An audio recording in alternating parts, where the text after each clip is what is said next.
Good morning dear students. Unique coaching class. આજે આપણે F5માં semester 1માં statistic ધંધાકીય આંકડાશાસ્ત્રની શરૂઆત કરવાના છે. સૌથી પહેલાં જોઈએ કે આપણે સેમિસ્ટર 1માં ટોટલ આપણે કેટલા ચેપ્ટર ભણવાના આવશે. તો કુલ 4 ચેપ્ટર છે, જેમાં પહેલું ચેપ્ટર છે કલનશાસ્ત્ર. એના 3 ભાગ આવે છે. એ લક્ષ, બી છે વિકલન અને બીજું છે સી સંકલન, જે બીજા સેમિસ્ટર નેક્સ્ટ સેમિસ્ટરમાં આવશે. એટલે આમાં ટોટલ કલનશાસ્ત્રના 3 ભાગ છે: લક્ષ, વિકલન અને સંકલન. લક્ષ અને વિકલન આ બંને ચેપ્ટર તમે ઓલરેડી 12મા ધોરણમાં ભણી ગયા છો, બરાબર છે. પરંતુ 12મા ધોરણમાં એમાં ડિટેલમાં તમે હજુ નથી સમજ્યા. કોલેજ લેવલ પર આપણે આ બંને ચેપ્ટરમાં હજુ ડિટેલમાં જઈશું. એમ કહી શકાય કે બંને ચેપ્ટર વિશે આપણે ઉપર છેલ્લું થોડું નોલેજ 12મા ધોરણમાં મળી ગયું છે. સેકન્ડ ચેપ્ટર છે ગુણાત્મક માહિતીનું પૃથ્થકરણ. ગુણાત્મક માહિતીનું પૃથ્થકરણ. ત્રીજું છે સંભાવના. આ ચેપ્ટર પણ તમે 12થમાં જોઈ ગયા છો, પરંતુ 12થની સરખામણીએ કોલેજમાં થોડો ડિફરન્સ આવશે. આમાં પણ ડીપમાં દાખલા આવશે. અને ચોથું છે સાંખ્યકીય ગુણવત્તા નિયંત્રણ, જે આલેખ બેઝ ચેપ્ટર છે.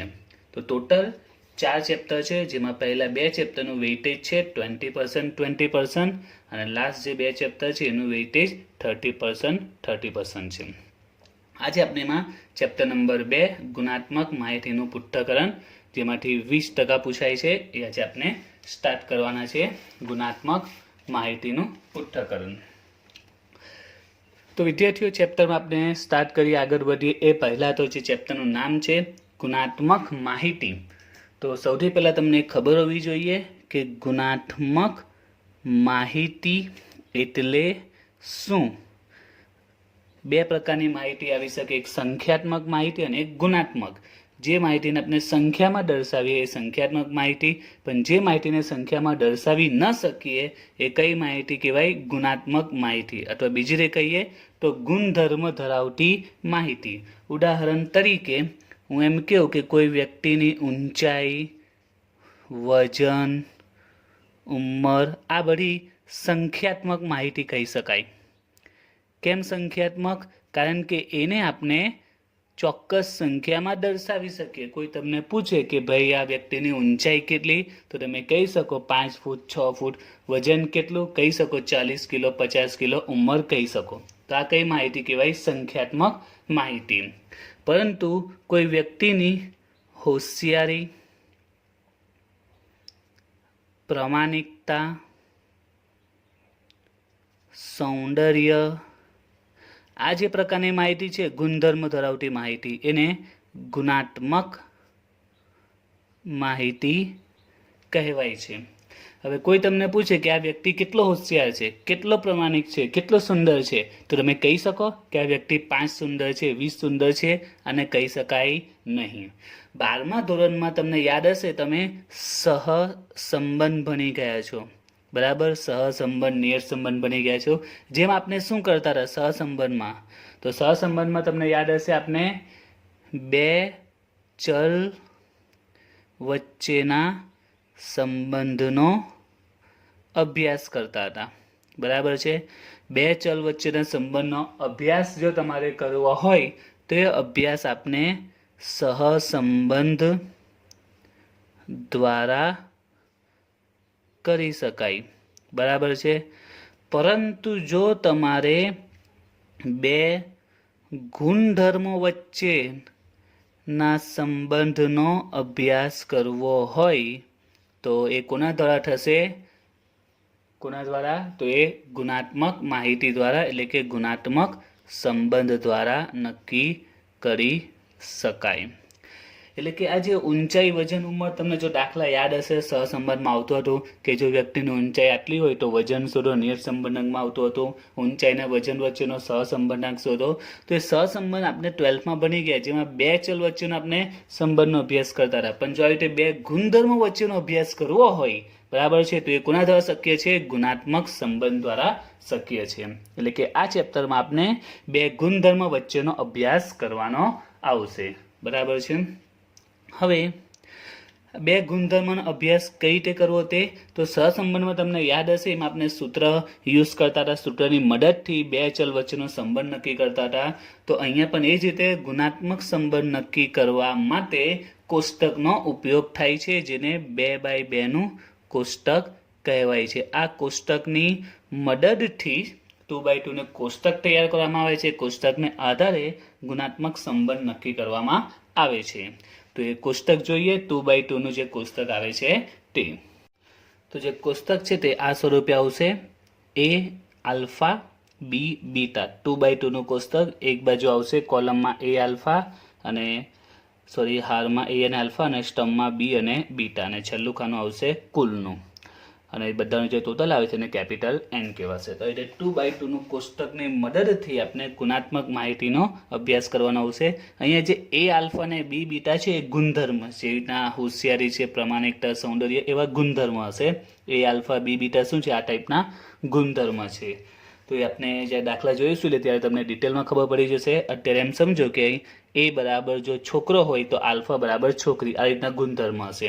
b બરાબર પાસ તો બીટા બરાબર નાપાસ. તો રીતના પાસ નાપાસ, છોકરા છોકરી, બરાબર હોશિયાર છે હોશિયાર નથી, પ્રમાણિક છે પ્રમાણિક નથી, આ રીતે અલગ અલગ ગુણધર્મને નામ આપવામાં આવે છે a આલ્ફા અને b બીટા. જે ત્યાં સહસંબંધમાં બે ચલની માહિતી આપે, ધારો કે ઊંચાઈ અને વજન, તો આપણે ઊંચાઈને x નામ આપતા હતા, વજનને y નામ આપતા હતા. બરાબર છે. તો બસ એ જ રીતે અહીંયા a આલ્ફા અને b બીટા નામ આપવામાં આવે છે.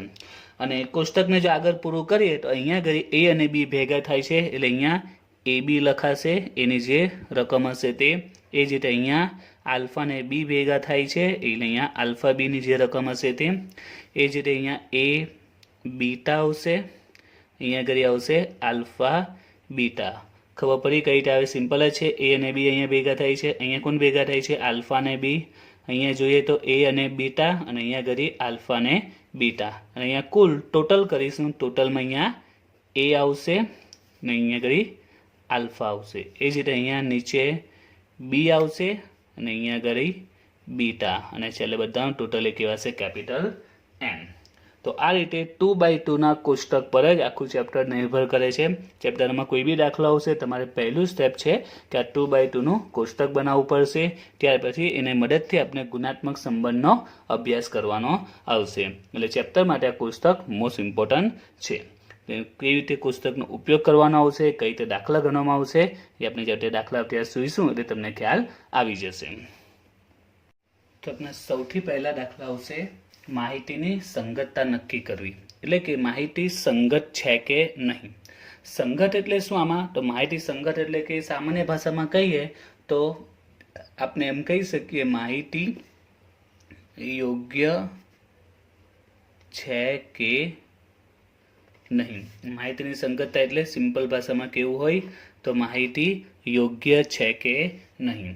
એટલે કે દાખલામાં આપણે 2x2નું કોષ્ટક બનાવવાનું આવશે અને તમારે કહેવાનું છે કે માહિતી યોગ્ય છે કે નહીં. તો એ કઈ રીતે ખબર પડી શકે છે? તો એના માટે એક નિયમ છે, તે નિયમ લખી રહ્યો છું. તો નિયમ છે કે 2x2ના કોષ્ટકમાં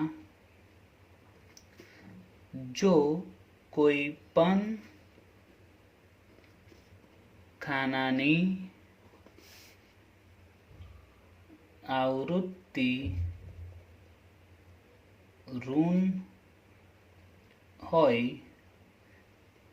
ત્યારે આપેલ માહિતી સંગત નથી.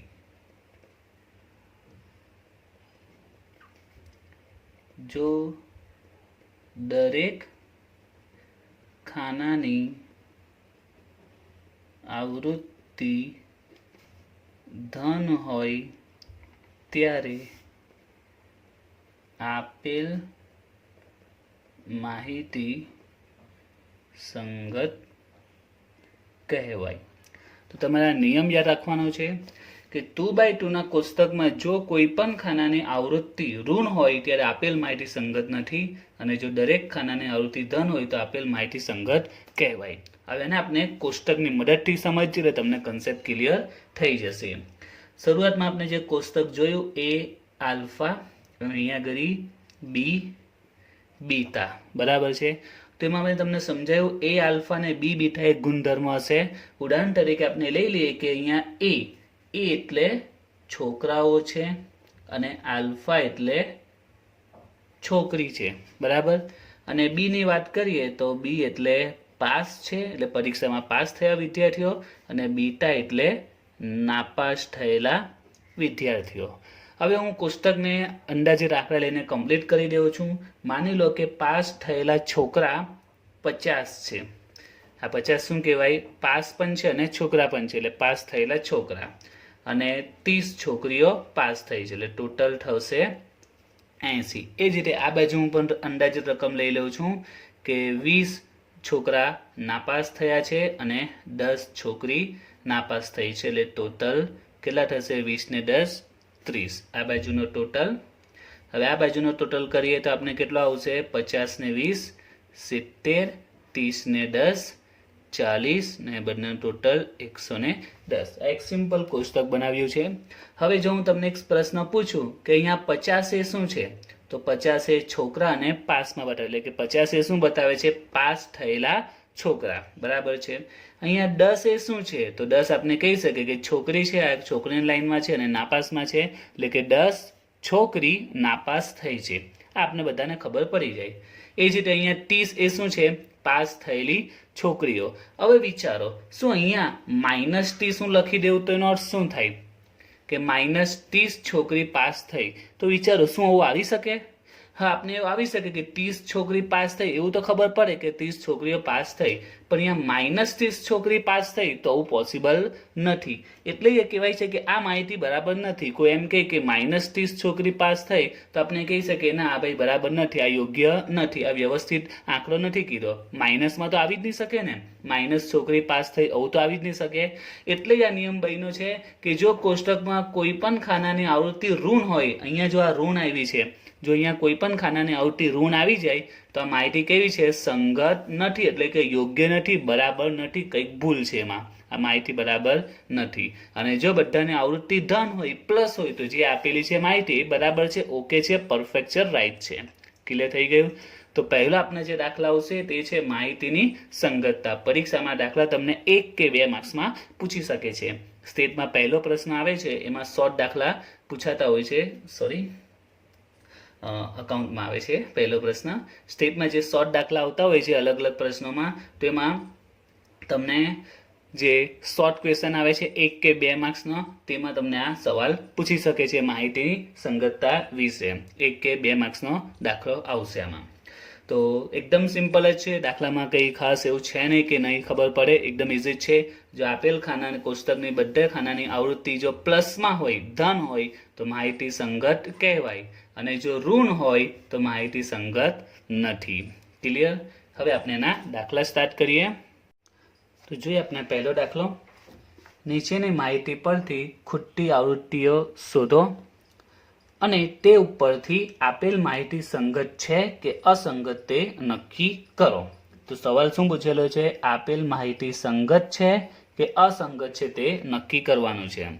તો રકમમાં જોઈએ, એન આપેલું છે 1800, એ બી છે 400, આલ્ફા છે 800 અને બી આપેલું છે 500. તો દરેક દાખલામાં પહેલું સ્ટેપ છે તમારે કોષ્ટક બનાવી દેવાનું. 2x2 નું જે કોષ્ટક છે તે એ આપણે સૌથી પહેલા બનાવી દઈએ. એ આલ્ફા અને બી બીટાનું આખું ચેપ્ટર કોષ્ટક પર જ ડિપેન્ડ કરે છે, એટલે કોઈ પણ દાખલો આવશે તમારે દરેકે દરેક દાખલામાં ફરજિયાત કોષ્ટક બનાવવું પડશે. પરીક્ષામાં 2 માર્ક્સ સુધી દાખલો પૂછી શકાય છે આ.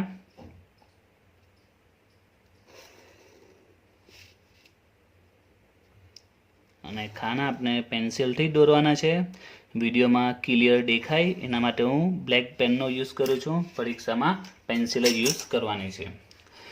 તો આ ટેબલ તમારે કમ્પ્લીટ બનાવી દેવાનું. અહીંયા આવશે એ આલ્ફા, અહીંયા ઘડી બી બીટા, રાઈટ. હવે અહીંયા શું ભેગું થશે? એ અને બી ભેગા થાય છે. અહીંયા ઘડી આલ્ફા અને બી આવશે. અહીંયા એ બીટા આલ્ફા બીટા. હવે અહીંયા ઉપર ટોટલમાં શું છે, બી આપેલું છે, તો અહીંયા બી લખાશે અને અહીંયા ઘડી બીટા આવશે. એ જ પ્રમાણે અહીંયા એ અને આલ્ફા આપેલું છે, તે અહીંયા ઘડી એ આલ્ફા અને અહીંયા કુલ ટોટલ એટલે કે એન. તો તમારે આ રીતનું કોષ્ટક કમ્પ્લીટ કરી દેવાનું. કોઈ પણ દાખલો હશે તે બરાબર ફક્ત એમાં કિંમત મૂકવાની રહેશે. હવે અંદર કિંમત મૂકી દઈએ. સૌથી પહેલાં એન આપેલું છે 1800, એન છે 1800. એ બી આપેલું છે 400, એ બીની કિંમત છે 400. આલ્ફા આપ્યું છે 800, આલ્ફાની કિંમત 800 અને બી આપ્યું છે 500, બી આપેલું છે 500. હવે ખૂટતી આવૃત્તિ એટલે કે જે ખાના બાકી છે એની રકમ શોધવાની છે. તો આ શોધતા ઓલમોસ્ટ બધાને આવડે જ છે. 11મા ધોરણમાં તમે કોષ્ટકવાળા દાખલા ભણી ગયા છો. આ રીતે કોષ્ટક બનાવવાના, બરાબર છે, અને સિમ્પલ જ છે, કોઈ ટફ નથી. 10મા 11મા ધોરણના બાળક પણ આ કોષ્ટક ઇઝીલી બનાવી શકે છે. હા, પણ આમાં બીજા એક્સ્ટ્રા પોઈન્ટ આવે છે એ તમારા લેવલના આવશે. તો અહીંયા સૌથી પહેલાં જોઈએ કે આ બાજુ આપણે ટોટલમાં 500 છે, અહીંયા 400 આપેલા છે. તો અહીંયા કેટલા હોવા જોઈએ? તો અહીંયા 500 છે, ઉપર 400 છે, તો અહીંયા કેટલા આવશે? 100 આવશે. રાઈટ, અહીંયા આગળ આવશે 100. હું અત્યારે રાઉન્ડ પાડી દઉં જેથી ખબર પડે કે આવૃત્તિ આપણે જાતે શોધેલી છે. એ જ રીતે અહીંયા 1800 છે ને અહીંયા 800 છે, તો અહીંયા ઉપર કેટલા આવશે? તો અહીંયા આવશે 1000 આવશે. એટલે બંનેનો ટોટલ 1800 થઈ જાય. કુલ 1800, અહીંયા 800 આપેલા એટલે 1000 હોવું જોઈએ. બંનેનો ટોટલ 1800 થવો જોઈએ. તો 1800માંથી 800 માઇનસ તો અહીંયા 1000 મળી જશે. હવે એ જ રીતે આપણે હારમાં જોઈએ. ટોટલમાં કેટલા આપેલા છે? 1000. બહાર કેટલા છે? 400. તો અહીંયા કેટલા હોવા જોઈએ? તો 1000માંથી 400 માઇનસ કરે તો અહીંયા કેટલા આવશે? 600 આવશે. એટલે ચેક પણ કરી લેવાનું. 400 વત્તા 600 1000. એ જ રીતે અહીંયા ઘડી કેટલા આવી શકે છે?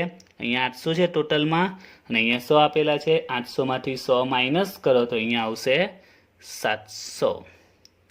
અને નીચે બંનેનું ટોટલ 600 ને 700 કેટલા થશે? ટોટલ 1300. 600 700 1300. આપણને ટેલી કરી નાખીએ. 500 ને 1300 કેટલા થાય? 1800. તો કોષ્ટક આપણું કમ્પ્લીટ થઈ ગયું. આ રાઉન્ડ નહીં કરે તો પણ ચાલશે. આ તો તમે દાખલો જુઓ, પાછળથી પ્રેક્ટિસ કરતી વખતે તો ખબર પડે કે આ રકમ આપણે જાતે શોધેલી છે. ઓકે, રાઉન્ડ નહીં કરે તો પણ ચાલી શકે છે. હવે આપણે જે સવાલ છે તે માહિતી સંગત છે કે અસંગત એ નક્કી કરવાનું છે. તો સિમ્પલ જ છે. નિયમ શું છે કે જો કોઈ પણ ખાનાની આવૃત્તિ ઋણ હોય તો માહિતી સંગત નથી, ઋણ હોય તો સંગત નથી. અને જો દરેક ખાનાની આવૃત્તિ ધન હોય તો માહિતી સંગત છે. તો સિમ્પલ જ છે. અહીંયા કોઈ માઇનસમાં આવ્યું જ નથી, બધી આવૃત્તિ ધન છે. તો આપણે આન્સર લખીશું કે અહીં દરેક ખાનાની આવૃત્તિ ધન છે, તેથી આપેલ માહિતી સંગત કહેવાય.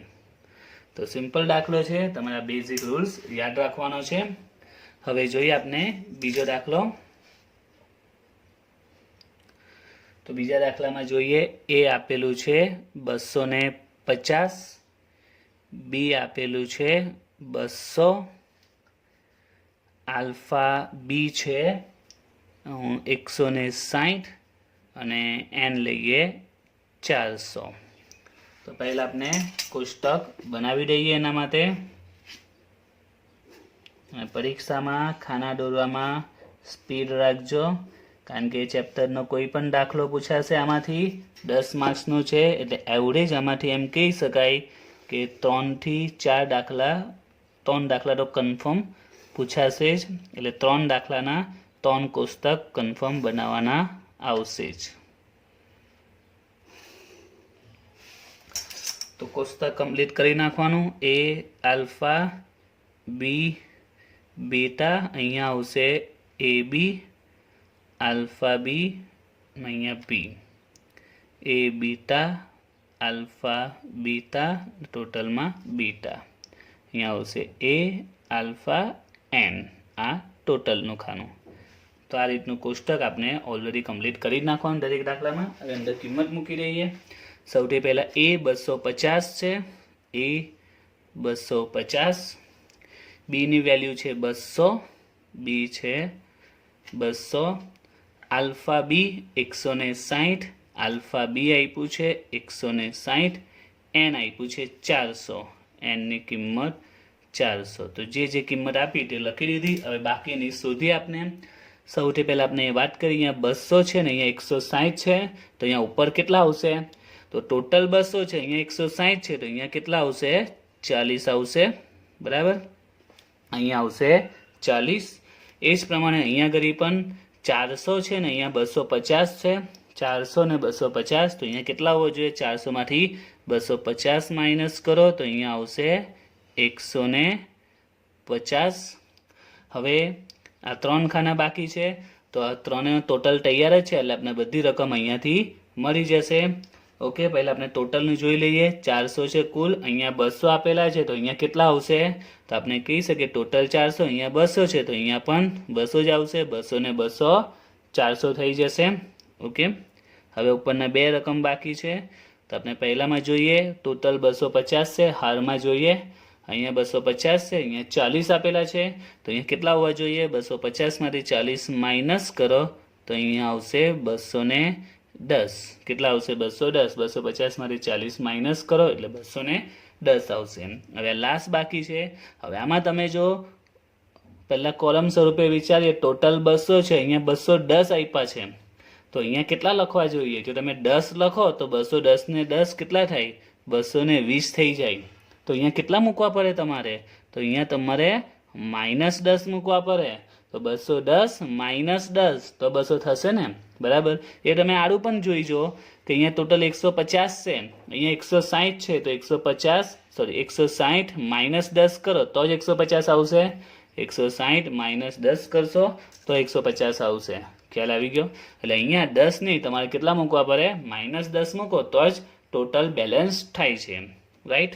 તો હવે આ કોષ્ટકમાં તમે જોઈએ કે હવે આપણે નક્કી કરવાનું છે માહિતી સંગત છે કે અસંગત છે. પણ અહીંયા જો તમે જોયો તો એક ખાનાની આવૃત્તિ આલ્ફા બીટાની જવાબ કેમાં જાય છે? માઇનસમાં જાય છે. અને જો એક પણ ખાનાની આવૃત્તિ ઋણ હોય તો માહિતી કેવી કહેવાય? સંગત નથી. તો અહીંયા આપણે આન્સર લખીશું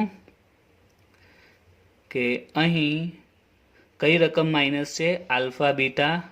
અહીં આલ્ફા બીટાની રકમ આવૃત્તિ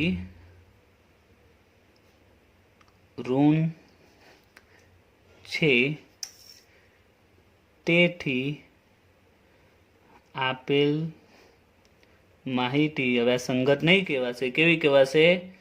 અસંગત છે. ઓકે, હવે જોઈએ આપણે ત્રીજો દાખલો. ત્રીજા દાખલા માટે a બરાબર 600, આલ્ફા બરાબર 300, બી બરાબર 700 અને એ બી બરાબર 350.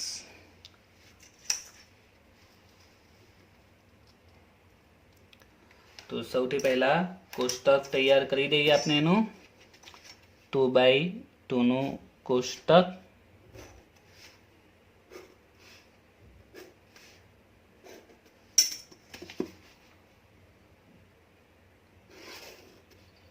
અને યાદ રાખજો પરીક્ષામાં પેન્સિલ યુઝ કરવાની છે, બોલપેનથી દોરવાનું નથી. અહીંયા હું બોલપેન યુઝ કરું છું જેથી કરીને વિડીયોમાં સારું ક્લિયર દેખાય એના માટે.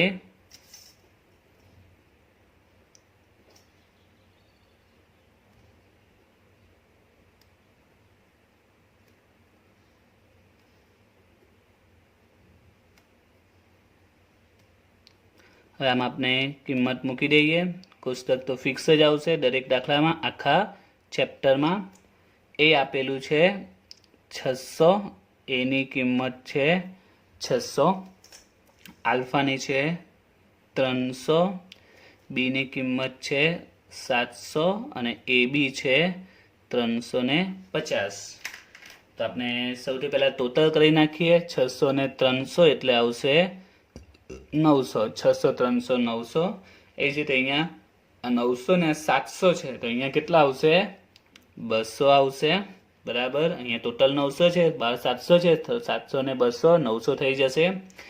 એ જ પ્રમાણે અહીંયા વિચારીએ 700 છે અને 350 છે, તો 700 માં 350 જાય તો અહીંયા આવશે 350. હવે આ બે બાકી રહ્યા છે, તો હારમાં જોઈએ ટોટલ કેટલા છે 600 અને અહીંયા 350 છે, તો એ બીટા કેટલો આવશે 600 માંથી 350 માઇનસ કરો તો આવશે 250. 600 માંથી 350 માઇનસ કરો તો આવશે 250. હવે અહીંયા બાકી બચ્યું છે, તો અહીંયા જો તમે ટોટલ છે 200 ને ઉપર 250 છે, ઓલરેડી વધારે છે, તો અહીંયા કેટલા લખવા પડશે તમારે -50 લખવા પડશે, કેમ કે 250 અને -50 થશે તો જ તો 200 આવશે. એ પ્રમાણે આડું પણ ચેક કરી જુઓ, 350 -50 લખીશું તો જ 300 આવશે, એટલે અહીંયા કેટલા લખવા પડશે -50. હવે આ આવૃત્તિ આ માહિતી સંગત કહેવાય કે નહીં કહેવાય, તો અહીંયા આવૃત્તિ કેવી છે ઋણ છે, આલ્ફા બીટાની જ ઋણ આવી છે. હું જવાબ આ બાજુ લખી રહ્યો છું, તો આન્સર શું આવશે, અહીં આલ્ફા બીટાની આવૃત્તિ ઋણ છે, તેથી આપેલ માહિતી અસંગત છે અથવા તો સંગત નથી. ઓકે, તો સિમ્પલ જ છે. નેક્સ્ટ વિડીયોમાં આપણે આના પર આગળ વધીશું. સંગત છે કે સંગત નથી એમાં બીજા ટ્વિસ્ટ પોઈન્ટ આવશે, એ આપણે નેક્સ્ટ વિડીયોમાં જોઈશું.